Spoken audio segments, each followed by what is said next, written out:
Hi, you guys. It is Sunday, and I thought maybe I'd come to you with a Karen at home video.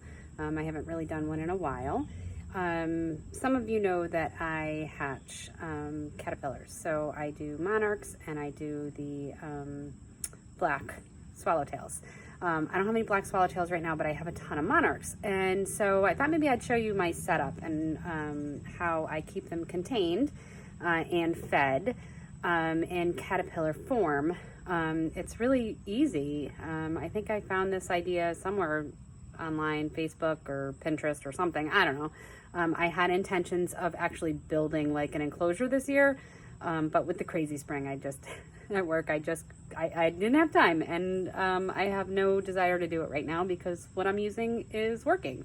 So I wanted to show you. I have quite a few caterpillars enclosed right now at a couple different stages. None of them in chrysalis right now. The one that I did have hatched, and I let her go a couple weeks ago.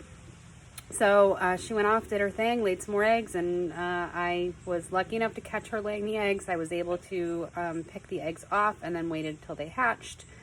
And I've been collecting milkweed ever since to keep these babies fed.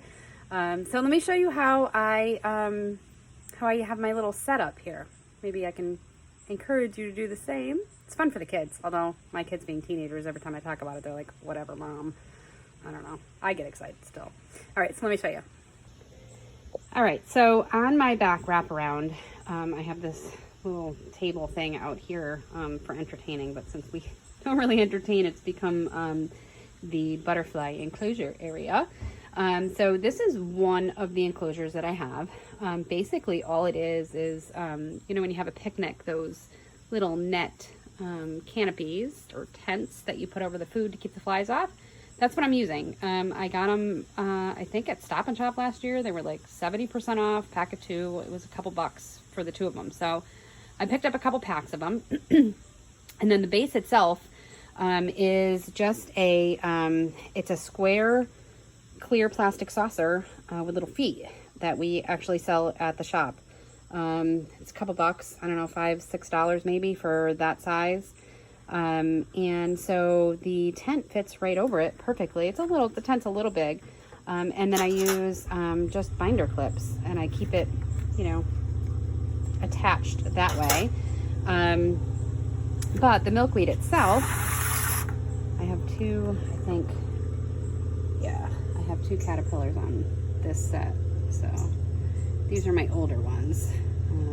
But anyway, so the way that I keep the milkweed fresh for them, try to keep this down so it doesn't pop in my face, there we go, is I use just little mason jars like that, filled with water, and I collect my milkweed and replace it every couple days.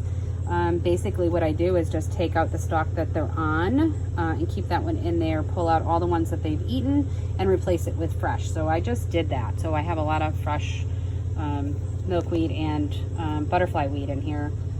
This setup, I think I have all my milk, all the different types that I have. So down here is your regular common milkweed with the large leaves.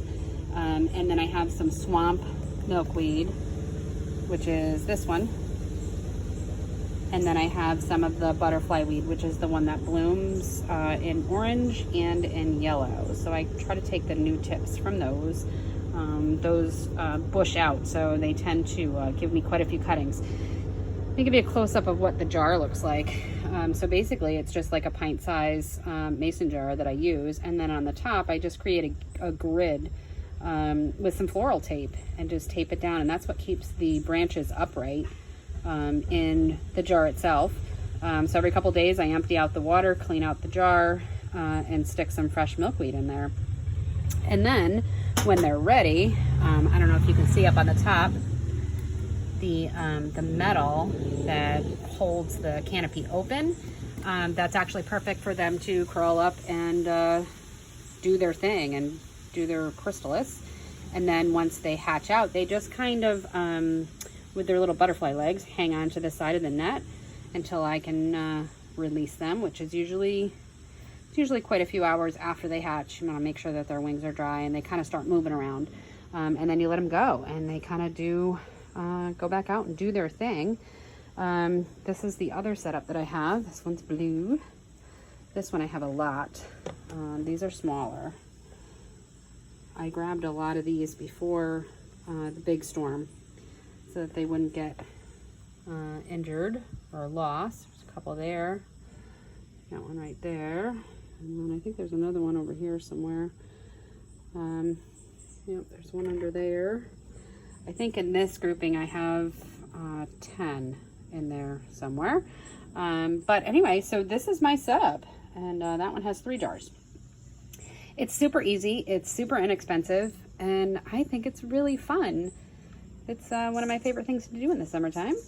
So, hope you guys enjoyed my video, and I thank you for watching, and hope everybody's doing well, and we'll see you at the shop soon.